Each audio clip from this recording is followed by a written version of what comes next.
There's a price attached to the seat you're sitting in right now that has nothing to do with what you paid for it, and the airline calculated it before you ever opened the booking page. It's called dynamic pricing, and in commercial aviation, it has reached a level of sophistication that most industries haven't approached. The fare you saw when you searched for your flight was generated in real time by a system analyzing hundreds of variables simultaneously.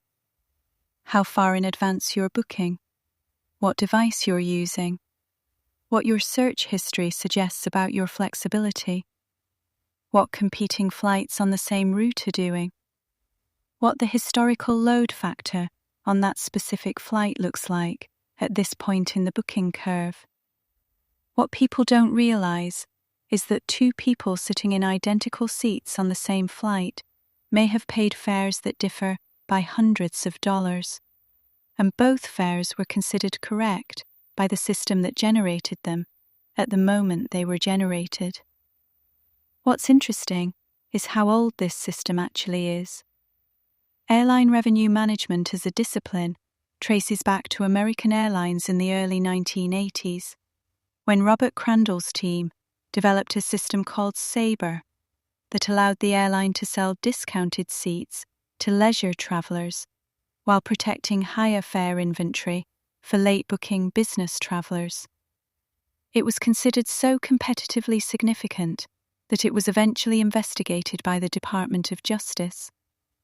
Here's where it gets complicated. The modern version of that system is incomparably more sophisticated.